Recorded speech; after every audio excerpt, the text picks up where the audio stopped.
and welcome to the Behind Enemy Lines YouTube channel. Tonight or today even, depending where you are, we are going to be working on some Age of Sigmar basing. This one especially is for my Chaos Knights, or whatever they're actually called. It's going to be using stuff a lot of us should have lying around the home. Well, aside from the skulls. I'll try and put links to the things, like skulls, down below. I found them on AliExpress, so that is a pretty good find. Things you'll need: a knife for cutting things, skulls for the skull throne, but my knights aren't light corn, so not to worry there. You'll need some skewers for skewering things, super glue, because we're not using any PVA, we're 100% super glue, so mind your lips and fingers. This sand is a very special set of sand. It was mixed by a master mixer himself. It's just filtered sand, the kind you get from any hardware store. Damien filtered it. And of course, corkboard. I found this in a $2 shop, so, or a dollar store, wherever you're based and how much your exchange rate. And I had to get laser cut bases because hell if I can find the oval bases that you need for cavalry and plastic from Games Workshop. I think I had to order them in, and I didn't want to have to wait for that kind of shenanigans. Alright, so let's begin. We need to make cork kind of... I use this as rocks. This is my rock base, because this is my theme I'm going for. Everyone's standing a bit taller than your average Age of Sigmar toy, model, miniature. So I rip a part off. I see how it lines up, and it's not so great. I don't like the one piece. I want to have a gap. So a lot of people fill the gaps with lava. I'm not going to go crazy with lava. I'm just going to fill the gap with sand and some skulls and some stakes. But I think this here is okay, but it could use some height, because the horses for the Chaos Knights are actually all appear to be jumping. So we'll add a little bit of a raised, what do you call it? Some more rocks basically. And we'll see how my horsey man looks on it. Now I put a paper clip in his back foot of the horse there to help it pin to a base. You can use brass rod, but paper clips were basically free, so you know, cheap is better. So we want to hold these in place forever. So super glue does the trick, and we just go bananas on the top. You will get super glue on your fingers. As I'm voiceovering this right now, I have super glue all over my fingers. The only thing you want to avoid is putting the cap to the super glue in your mouth, because as you try and put the super glue back in your cap as it's in your mouth, you tend to miss, and I've missed before, and super glue on the lips is not the greatest. It dries them out. It pretty much seals it instantly, because water is a great accelerator for super glue.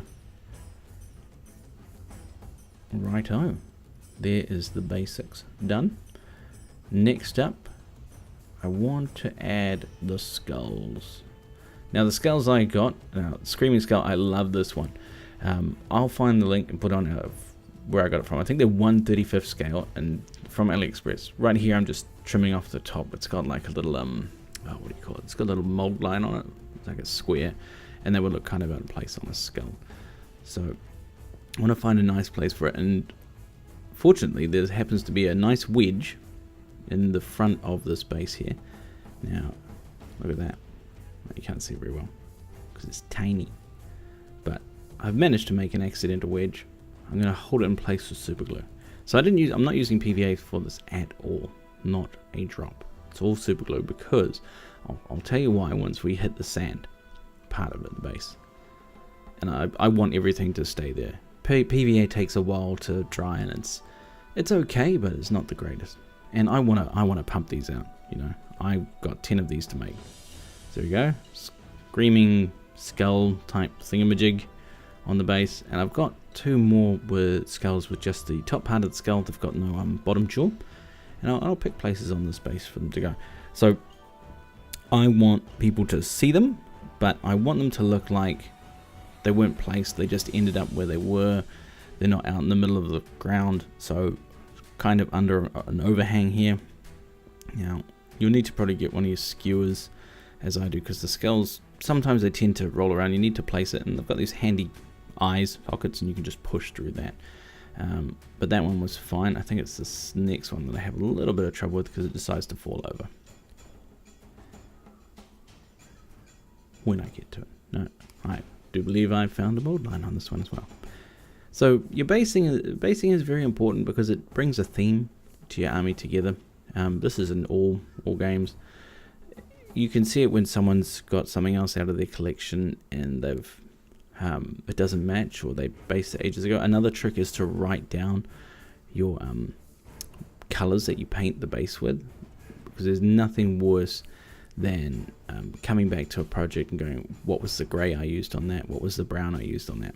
I have a tendency of a rule of 3 normally, a dark one, a medium one, and a light color to use. Yeah, so always theme your bases and try and get everything uniform. That is the word I'm looking for. And next part up is with these chaos notes, I'm doing like ground stakes, as they were. They're kind of like I don't know. They're trying to stop. I don't know what they're called in real life. Probably stakes. I'm going to call them stakes. Designed to stop horses. But these ones are obviously failing because my knights are super awesome and smashing through them. I'm having a slight bit of problem with it standing up, which is first time, and because it's on camera it will do that. Alright, there it is. So that's there. We'll strengthen it with a bit of super glue and sand when we come back to it. But going back about uniformity, it's always important that everything matches in your army. You'll win more prizes, or you'll get higher points in your painting score if everything's the same in uniform. You need to also make it pop, which will be probably a painting video. Now my paint jobs on these bases that I've got, it's very straightforward. My miniatures for this are also very straightforward. I did not spend a lot of time on these. Well, I spent a bit of time on it, but when you look at it, it's a very basic paint job that I'm going to do on these. That'll be a later video, like I said. But it's just straightforward. Silver and with brass trim, so no real god that they're worshipping, just one of the many dark gods that they could worship. Alright, so now I like to bury the skull in a bit of sand, or just strengthen around it so it's got less room to move, especially for the stakes. But yeah, when you see this army painted, or part of the army painted, or how I paint it, you'll be a bit surprised. And hopefully they're not as quick as this video. This video is just me getting the basing knocked out. So see the stake there? I put super glue around it because there was a slight gap between the super glue and the base. So now it's buried and the sand is holding it in place without actually having to bury it. Next up is the skull. Now some of these skulls you can do a quite neato thing. So with super glue you can build up layers. So you do that. So that's just to hold it in place. But if you do multiple layers, so I put super glue there, and then I sprinkle a bit of sand on it. Now if I come back to that once it's sort of dry, and if I add more super glue to that, it will build up on that. So you can build ridges with super glue and sand, or layers as it were. That's probably a better description. Now this skull here, I accidentally I used the skewer to spread more super glue around as well, so not just handy spikes, but also quite good for pushing stuff around. So this skull starts to get buried, but only from about the back of it onwards. So you still get the face and the top jaw in there, and it looks really good. We'll come back to that when it's done. Hopefully I get a better shot of it. So what I'm doing now is giving the rest of the base some super gluing. Now I do this in sections, just because I find it easier to do. So this section here was at the back, and it just ended there, or at least where I counted as ending. You'll get messy sand everywhere too, so don't worry about cleanup. You just scooch it back into your sand bowl there. So trying to go to the edge, but not go over the edge, because that's where you get super glue on your hands, and not trying to put too much on the skulls you already got there. And just grind it through your hands, because you want the smaller grains in there as well. So I was very fortunate to get some small grain sand with this one. So as you can see with the skull there, see, that's the skull I buried. It looks more natural if it's like it's been there for a long time. If you have skulls just sitting on the top of the ground, that's a bit weird. Why would a skull just be sitting there unless someone intentionally put it there? But with a skull that's been buried by, say, time, would be the thing that would bury a skull, more likely, or a person. But if it's half popping out like it is, that means it's just been abandoned. No care was taken to bury it. If it was corn, it would be stacked in a nice pile anyway. So once again, just going around the sections, and I do run over the skewer / stake base again. So it does build up quite a nice layer or two on that. Try and get it as you want to see as least base as possible. Okay, and that is the last of the actual base. But then I'm thinking, what about some gravel, some rockfall on the actual cork itself to give it to tie it all together. Okay, and just a little bit there, a little bit there, and one more sprinkle of the magic sand. Okay, and you won't get too much loose sand with this, just because you've used super glue, which is great. PVA, you'll just be dipping sand for ages. Super glue is the cheapest super glue I could find, so don't worry about, getting rocks in your super glue. You're not going to miss it. Alright, now it's time to base the guy. Now, I want to make sure he's jumping the rock, not getting skewered. Now, it won't hold too well because it's only lightly pinned and not glued. And of course, I might have to remove that stake there unless this chap lives to live dangerously.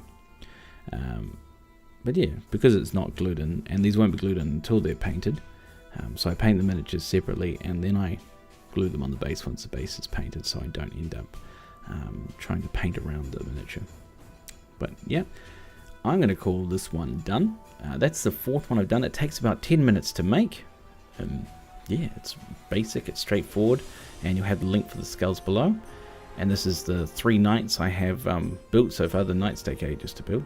Yeah, that's it, all done, ready for paint. Remember to like, subscribe, all that good stuff. There's also Patreon. Thanks for watching. See you later.